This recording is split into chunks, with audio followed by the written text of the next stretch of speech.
Hello दोस्तों, स्वागत है आपका अपने YouTube channel Sunil short hand में।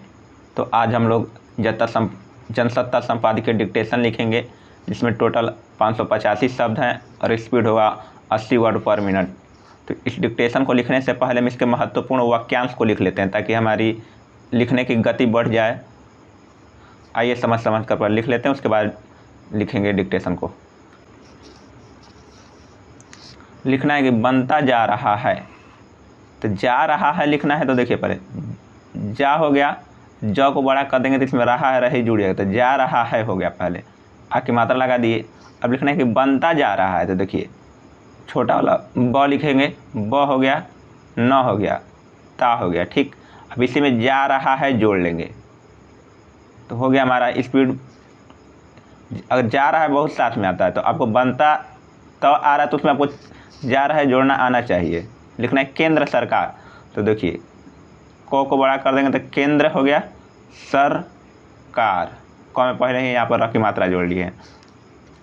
अब लिखना है कि हो रहा है, तो देखिए हो गया, र को बड़ा कर लिया, रहा, ऐसे में है, हो रहा है। लिखना है कि गौरतलब है कि, तो देखिए ग में पहले ही र की मात्रा, गौर हो गया, तलब लिखना है तो ल ब हो गया, है कि। अब लिखना है कि नहीं हो पा रहा है, तो देखिए तो नहीं हो गया, हो गया, पा रहा है, तो शब्द को बोले थे कि लंबा कर दीजिए तो उसमें रहा है रहे जुड़ जाएगा, तो प को लंबा कर दीजिए, पा रहा है।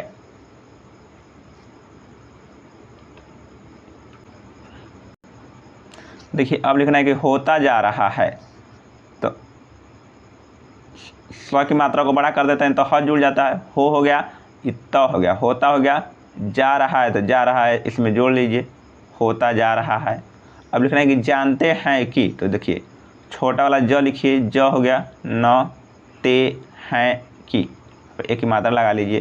लिखना है कि जा सकती है, तो देखिए की हो गया, जा हो गया, सकती है। तो इस प्रकार भी लिख सकते हैं। देखिए की हो गया, जा सकती है, एक ही मात्रा है यहाँ पर। तो आप ज़रूर लिख कर बताएं कमेंट में आपको शब्द चिन्ह कैसा लगा। तो चलिए अब डिक्टेशन लिखेंगे, 80 की स्पीड से होगा, तब 5 सेकंड के बाद डिक्टेशन स्टार्ट होगा। तब तक के लिए आप तैयार रहें।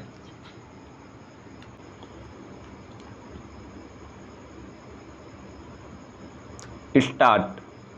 प्रकृति के साथ जीवन बिताना और उसका संरक्षण भारत की संस्कृति में घुल रहा है, लेकिन वक्त के साथ बदलती दुनिया में भौतिकवाद और तकनीक पर आधारित जनजीवन का बड़ा असर पर्यावरण पर पड़ा है और अब यह वैश्विक चिंता का भी कारण बनता जा रहा है।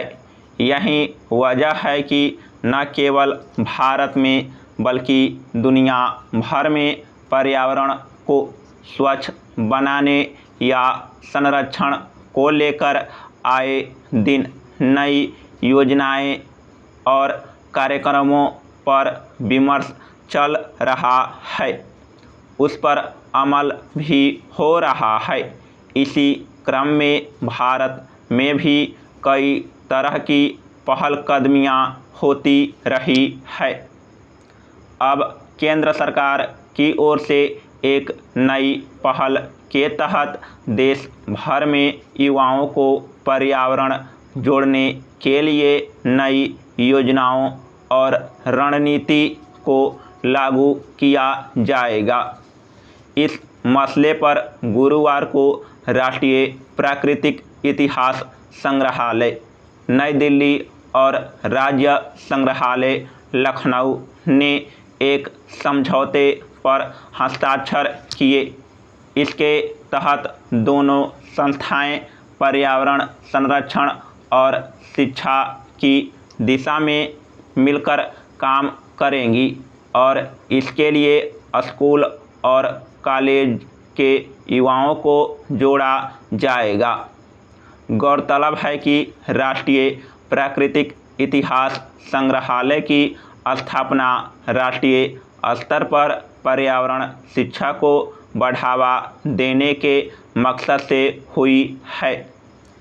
इसी दिशा में अपने कार्यक्रमों को विस्तार के मकसद से इसने देश के दक्षिणी, मध्य, पूर्वी और पश्चिमी क्षेत्रों में अपने 4 क्षेत्रीय संग्रहालयों के जरिए अपनी सेवाओं और अपने दृष्टिकोण पर एक राष्ट्रव्यापी कार्यक्रम तैयार किया है।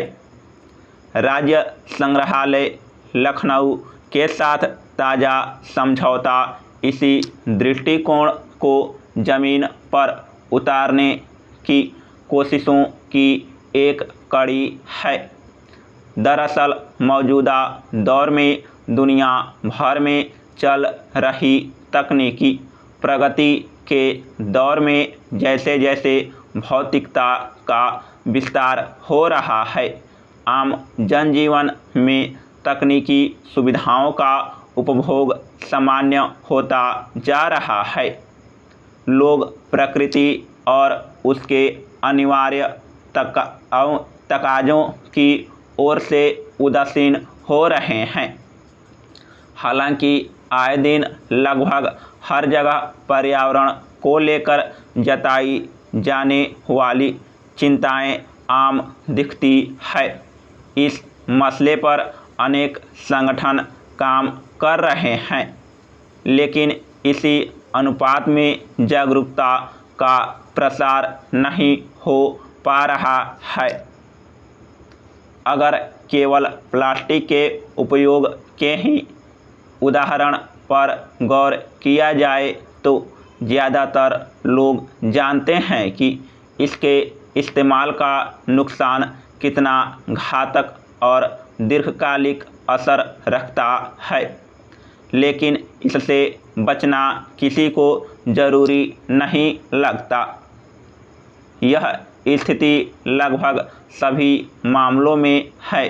इसकी एक जड़ बचपन और किशोरावस्था से लेकर युवा होने के क्रम में आम चलन का सामना करना होता है।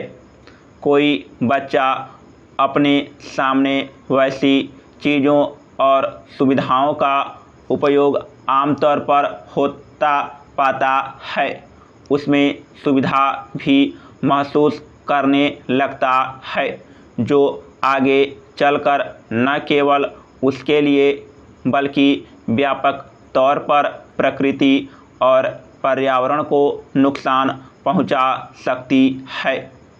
शायद यही वजह है कि केंद्र सरकार की ताज़ा पहल में स्कूल और कॉलेज के बच्चों और युवाओं को पर्यावरण संरक्षण की नई पहल में जोड़ने की ज़रूरत महसूस की गई है।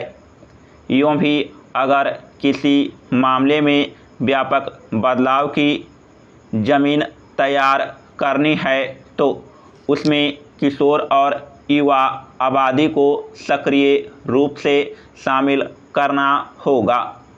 हालांकि बीते कुछ दशकों से लगातार पर्यावरण को स्वच्छ बनाने या संरक्षण के लिए चल रहे प्रयासों के बीच बड़ी तादाद में युवाओं को जागरूक करने में मदद मिली है, लेकिन वैश्विक स्तर पर बढ़ते तापमान और अन्य स्थानीय कारकों के चलते प्रकृति की सहज गति पर नकारात्मक असर को कम करने के लिए अगर संबंधित संस्थाएं एक ठोस कार्यक्रम के साथ स्कूल कॉलेजों के युवाओं का सक्रिय साथ लेती है तो निश्चित तौर पर इस मोर्चे पर एक बेहतर भविष्य की उम्मीद की जा सकती है। समाप्त।